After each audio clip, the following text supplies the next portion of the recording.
یہ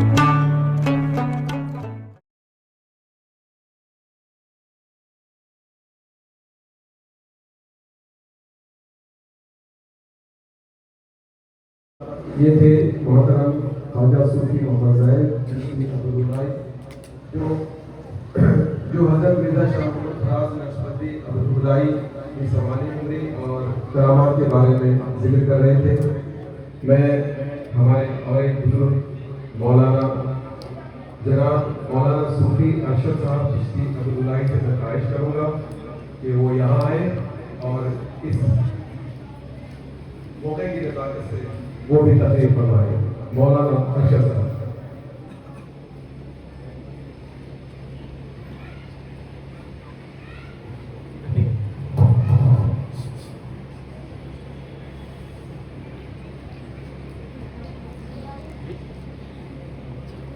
مہمان خصوصی و نگران حضور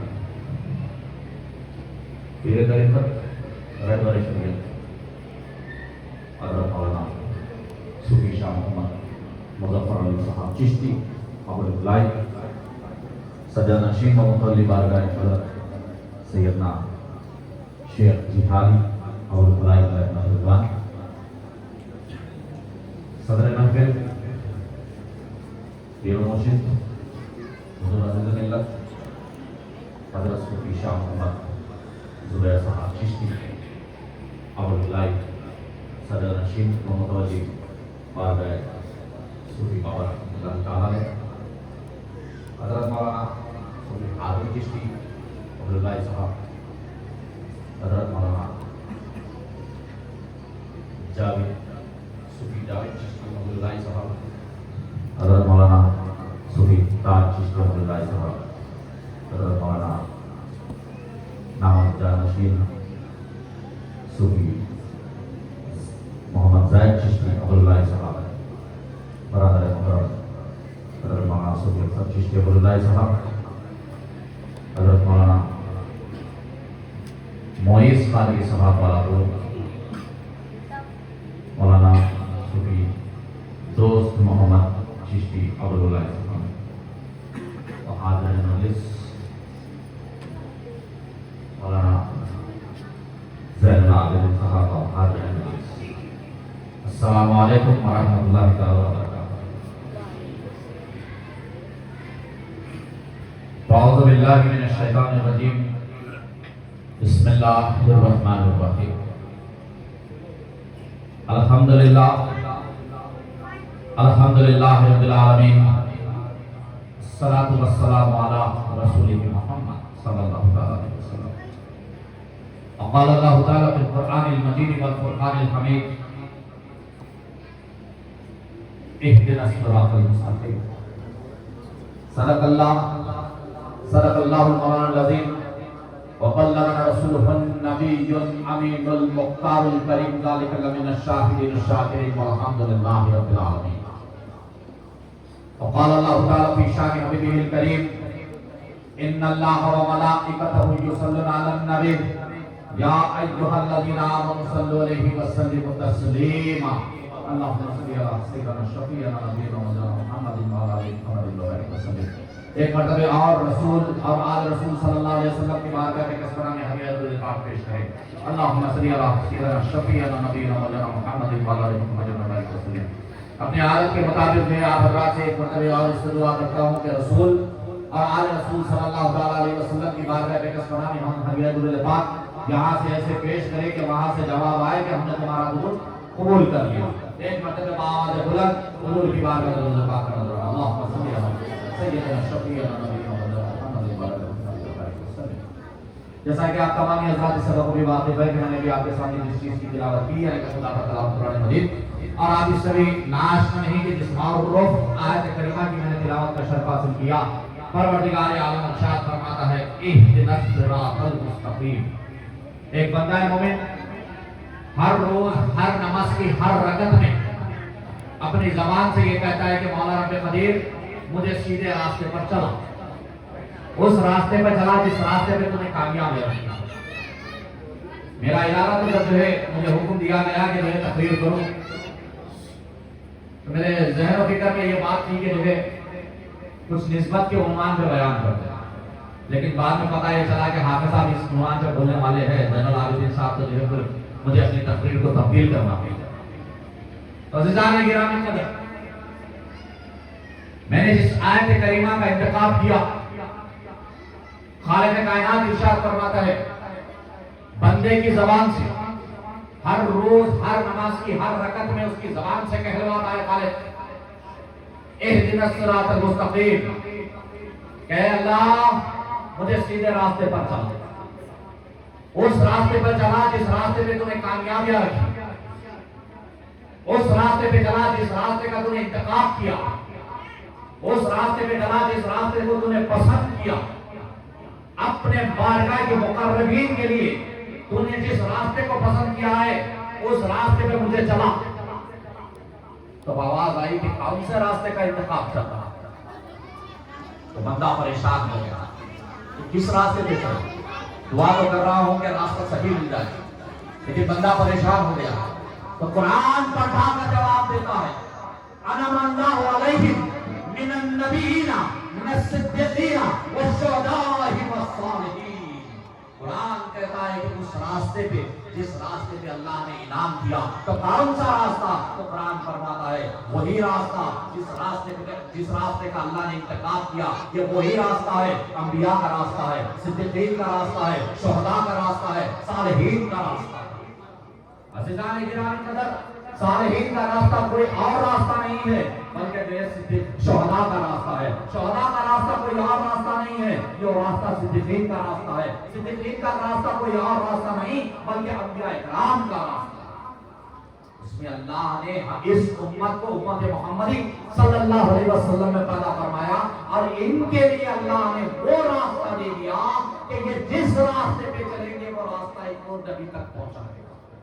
یہ جن کسی کی بھی پیروی کرے گی یہ راستہ ایک اور سیدھا نبی کی بارگاہ تک پہنچائے گا، اور نبی کی بارگاہ جب پہنچ جائیں گے تو پھر یہ وہ راستہ ہے جس کا اللہ نے انتخاب کیا کہ یہی وہ کامیابی کا راستہ ہے، یہی کامیابی اور کامیابی والا راستہ ہے۔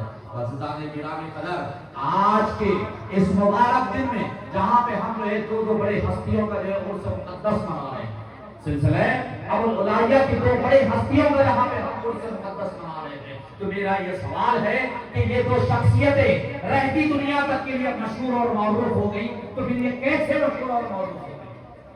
تو انہوں نے اپنی ذات کو خالق کی ذات کے لیے فنا کر دیا، انہوں نے اپنی ذات کو اللہ کی ذات کے لیے فنا کر دیا، انہوں نے جو ہے شریعت کی پابندی کی، طریقت کا انتخاب کیا، راستہ اختیار کیا۔ یہ وہی راستہ ہے جو کامیابی کی طرف لے گیا۔ اللہ نے ان کے نام کو جو قیامت تک کے لیے باقی رکھ دیا، اللہ نے ان کو اپنا مقرب بنا دیا۔ چنانچہ مجھے وہ حدیث کریمہ یاد آتی ہے، میرے خالق کائنات جو ہے حضرت جبرائیل امین کو طلب کرنا، خالق کائنات حضرت جبرائیل امین کو طلب فرماتا ہے۔ اس کے بعد میں اللہ ارشاد فرماتا ہے کہ اے جبرائیل، میں فلاں بندے سے محبت کرتا ہوں، تو بھی محبت کر۔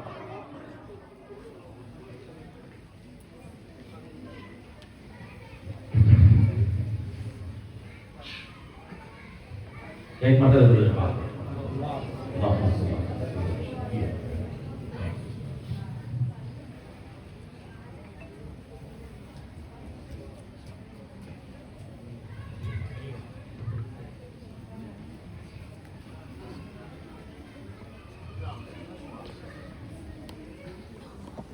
پڑے اللہم صلی اللہ سیدنا شفیع محمد۔ تو میں یہ عرض کر رہا تھا عزیزان گرامی، کچھ لمحات کے لیے متوجہ ہو جائے، انشاءاللہ جو ہے محفل اصلاح کا بھی آغاز ہوگا، تو اختصاراً میں اپنی بات کو ختم کروں۔ عزیزان گرامی، یہ دو شخصیتیں جو ہے اس دنیا میں مشہور ہو گئی، تو کیسے مشہور ہو گئی؟ حضرت دوست محمد صاحب اللہ علیہ وسلم یا حضرت مرزا شاہ فرہاد رحمۃ اللہ تعالیٰ علیہ کی ذات ببرکتہ اس رہتی دنیا تک مشہور ہو گئی، تو کیسے مشہور ہو گئی؟ انہوں نے خالق کائنات کی مرضی پہ اپنی زندگی گزاری۔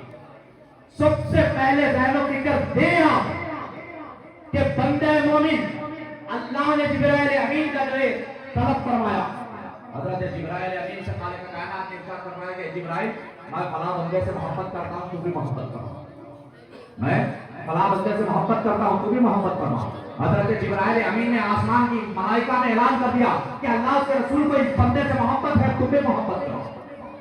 اب آسمانی ملائکہ نے محبت کی ایک لہر دوڑ گئی، اب ساری ملائکہ وہاں پہ محبت کرنے لگے۔ اب اس کے بعد اس فرش کے اوپر اعلان ہو گیا کہ اللہ، اس کا رسول جبرائیل، آسمانی ملائکہ اس فرشتے سے محبت، اس بندے سے محبت کرتے ہیں، اب تم پہ بھی لازم کر دیا گیا کہ تم اس سے محبت کرو۔ تو اب زمینی ملائکہ ایسی محبت کرتے ہیں کہ اپنے رحمت بھرے پروں سے اس بندے کو ڈھانپ لیتے ہیں۔ جب رحمت بھرے پروں کے درمیان میں وہ بندہ آ جاتا ہے تو کائنات جب اس بندے کو دیکھتی ہے تو بے ساختہ نکلتا ہے کہ یہ کوئی اور نہیں بلکہ یہ خالق کا مقرب ہے، یہ کوئی اور نہیں ہے بلکہ یہ اللہ کا مقرب بندہ ہے۔